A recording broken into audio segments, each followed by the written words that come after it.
حسبي ربي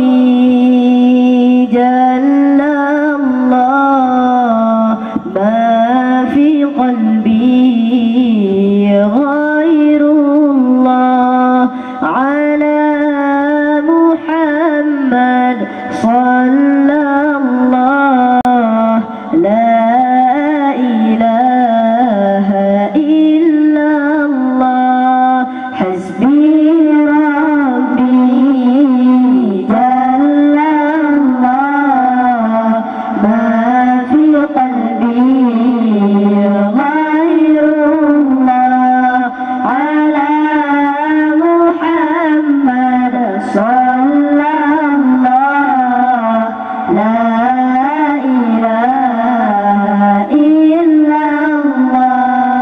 cukup Allah tempat melindung lam hati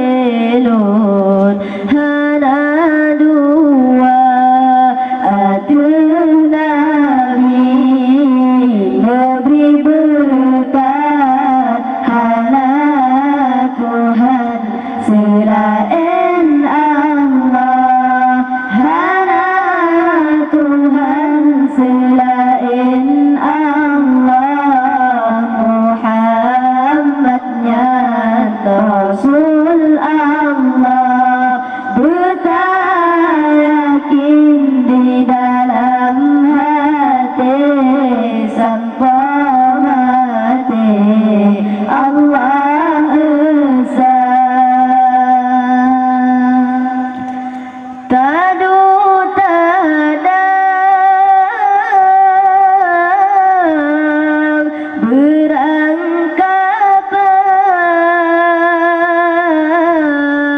Allah tak ingat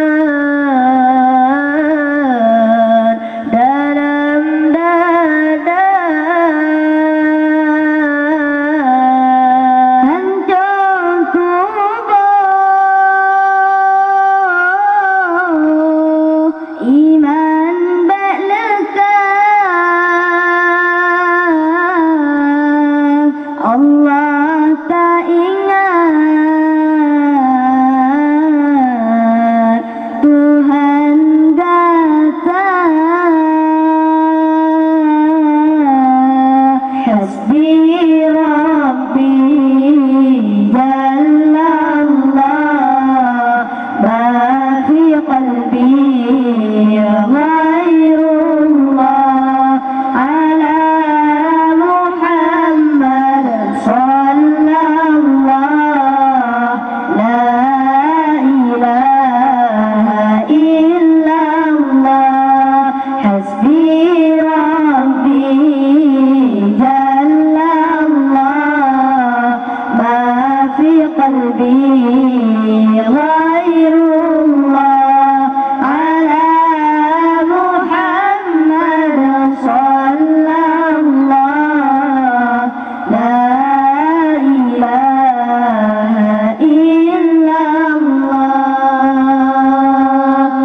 Mungkin kajian Ed Lamatang dan akhiri assalamualaikum warahmatullahi wabarakatuh.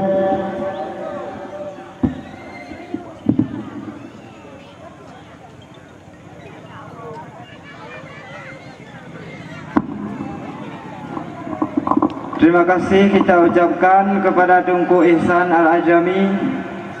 yang telah menghibur kami.